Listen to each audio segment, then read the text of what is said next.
Processing किंवा मध्ये आहेत किंवा येणारे लोक किती आहेत त्याच्यामध्ये हात वरती करा. यायची इच्छा असेल तुमच्यामध्ये पण करू शकता. Food processing plant, any type of food processing मध्ये एवढी लोक आहेत. मग फूड प्रोसेसिंगचा विजन कसा बोलायचा असतो तो सांगितला.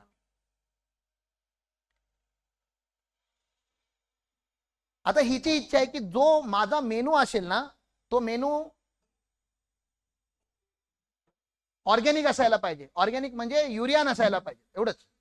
तर युरिया नसण्यालाच ऑर्गॅनिक बोलूया आपण, कारण की आपण जे खातोय ते खाणं नाहीच आहे, पेस्टिसाइड्स आहेत किंवा युरिया आहे. जो शेतकरी पालेभाज्या लावतो, मेथी, पालक, जितेंद्र सर सांगतीलच तुम्हाला नंतर, ते असतील तर ते एक्नॉलेज, त्यांनीच मला सांगितलं, राम पहिल्या पालेभाज्या खायचा बंद कर.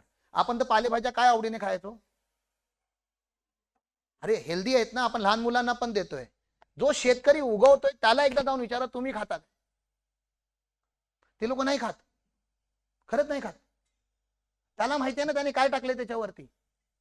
आणि पालेभाज्यांचा प्रॉब्लेम, फळभाज्यांचा प्रॉब्लेम काय, त्याला धुवून आपण वरचं सालबिल काढून काहीतरी जुगाड करून आतलं खाऊ. पालेभाज्यांचा प्रॉब्लेम काय, आपण असं वरच्यावर धुतो, साबण टाकून धुवू नाही शकत ना त्याला.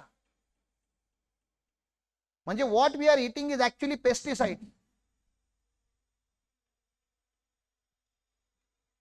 आणि म्हणून हार्मोनल चेंज होतात आहेत, म्हणून लहान मुलींना पण पिरियड चालू झालेले आहेत, म्हणून ते 5 मधल्या 3 बायका मुली इनफर्टाईल झालेल्या आहेत, म्हणून आपण मेंटली डिस्टर्ब आहोत, म्हणून आपल्याला विजन पण येत नाही, म्हणून आपण आळशी पण आहोत, म्हणून आपण यंग असतानाच ओल्ड असण्याची फिलिंग यायला लागले, म्हणून आपले केस पिकायला लागलेत, केस गळायला लागलेत, म्हणून आपल्या एनर्जी डाऊन आहेत, पोटभर खाऊन पण एनर्जी डाऊन आहेत. कारण की जे खातोय ना ते खाणं नाहीच आहे, ते पेस्टिसाइड आहे नाही तर युरिया आहे. आणि शेतकऱ्यांनी हे का केलं, शेतकरी आपल्याला पॉइझन का देतात आहेत, कारण की त्यांना पैसे कमवायचे, त्यांचं एकदम क्लिअर आहे. ते तुमच्यासारखे विचार करायला चालू आले. एका जमान्यामध्ये जे वैद्य होते ते पैसे कमवायसाठी औषधं देत नव्हते, ते लोकांना बरं करण्यासाठी देत होते. पैसा दिला काय, नारळ दिला काय, फक्त नमस्कार केला काय, ते काय मागायचे नाहीत. एका जमान्यामध्ये जे गुरु होते ते एवढे चांगले होते, ते फक्त विद्या द्यायचे, त्यांना फरक नाही पडायचा तुम्ही त्यांना गुरुदक्षिणा देणार आहे की नाही देणार आहे. एका जमान्यामध्ये शेतकरी पिकवायचा, कारण की काही लोकांचं घर चालावं, काही लोकांचं पोट भरावं म्हणून. आज सगळे काय झालेत, कॉर्पोरेट, कमर्शियल झाले, सगळ्यांना पैसा दिसतोय, मला लवकर श्रीमंत व्हायचंय. त्याला हे कळत नाही, तो ज्या मातीवरती तो पिकवतोय त्या मातीला तो विष देतोय, आणि ती माती त्याला तथास्तु कशी बोलेल. तो शेतकरी कधीच सुखात नाही राहणार. तो करोडपती होऊ शकतो पण तो सुखात नाही राहू शकत. आणि करोडपती जरी ह्याला पुढची पिढी येते आणि त्या पूर्ण करोडवरती मुतून जाते बघा, कारण की त्याने लोकांबरोबर चुकीचं केलंय, आपल्या लोकांबरोबर चुकीचं केलंय, आपले हार्मोनल चेंज करून टाकलेत त्यांनी. शेतकरी नीच झालेत साहेब, आणि म्हणून सक्सेसफुल होत नाहीयेत, म्हणून सुखी नाहीयेत, म्हणून यांची मुलं यांच्याबरोबर राहत नाहीयेत. ते स्वतःला तर शिक्षा देतातच आहेत आणि आपल्याला पण देतात, कारण की त्यांचा फोकस फक्त कुठे आहे, पैशावरती आहे.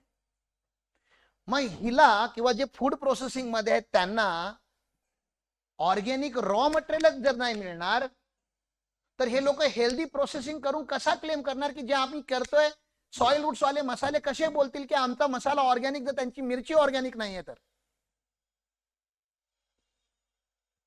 समजते मी काय सांगतोय. मग हेतून आम्ही ठरवलं की नाही, अगोदरच होती आमची आयडिया, नाही आपण रॉ मटेरियलला पण आपल्या कंट्रोलमध्ये घ्यावं लागेल. मग रॉ मटेरियलला कंट्रोलमध्ये घ्यायचं, मग फूड प्रोसेसिंग प्लांटचं रॉ मटेरियल ॲग्रिकल्चर प्रोड्यूस आहे, जमिनीतून येतं, मग जमिनी घ्याव्या लागणार, आणि जमिनी घेण्या एवढे तर पैसे आपल्या लोकांकडे नाही आहेत. मग फार्मर प्रोड्युसर कंपनी बनवायचं आम्ही ठरवलं. Bharatam farmer producer company limited ह्या नावाची कंपनी रजिस्टर आहे, मी त्या कंपनीचा फाउंडर आहे. जर ह्या शक्ती असतील तर आता मी ह्या कंपनीमध्ये शिव गोळा करायला चालू केलं. This is male run organisation, agriculture, hardcore agriculture. 1000-1500 acre आम्ही कल्टिवेट करणार आहोत त्या कंपनीमध्ये. आता 1000-1500 एकर आपल्याकडे आहे नाही, पण ज्यांच्याकडे आहे ते लोक कल्टिवेट करत नाही, ऊस सोडून दुसरं काय लावत नाहीयेत. ऊसामध्ये जेवढं कमवतात तेवढं जर मी त्यांना कमिटेड प्राइस दिली, तेवढं जर मी त्यांना कमवतात म्हणजे सेल नाही, प्रॉफिट, नेट प्रॉफिट काढून जर त्यांना दाखवला तर बऱ्याच लोकांचा लॉस निघेल ऍक्च्युअली.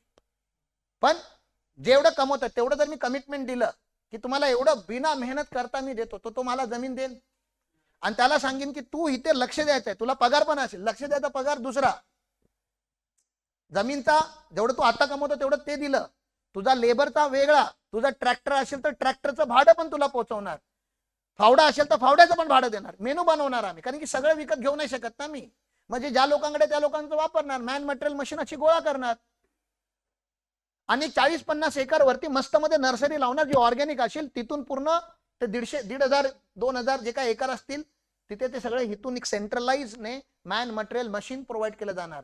आज शेतीचा प्रॉब्लेम काय, लेबर नाहीयेत. आमचे लेबर ट्रेंड असणार, पीएफपीटी, ESIC ग्रॅच्युटी वाले लेबर असणार, ड्रेस कोड असणार, त्यांना सोडायला बस जाणार, सगळ्या इक्विपमेंट घेऊन जाणार. ऍडव्हान्स टेक्नॉलॉजीने ते लोक ऍग्रिकल्चर करतील. ऍडव्हान्स टेक्नॉलॉजी पण traditional methods. Fertilizer organic use करणार आम्ही, युरिया नाही. कमी पीक आलं तरी चालेल, पण हेल्दी आलं पाहिजे. कारण की आपण पिकामध्ये कमवणार नाही आहोत, आपण पीक पुढे प्रोसेस करून प्रोसेस फूड मधून कमवणार. आणि जेव्हा आपण एक सीए जेव्हा क्लेम करेल ना गुगल वरती येऊन की this is pure, this is organic, this is cultivated by us, आणि पूर्ण व्हिडिओ दाखवणार स्टार्ट टू एंड पर्यंतचा, डोंट यू थिंक आमचा प्रोडक्ट चालेल मार्केटला? कारण की मार्केटिंग तर ऑलरेडी येते. आणि तुम्ही 60-70 लोक इथे बसलेले बोलताय, तुम्ही पण तर मग आमचेच प्रोडक्ट घ्याल ना.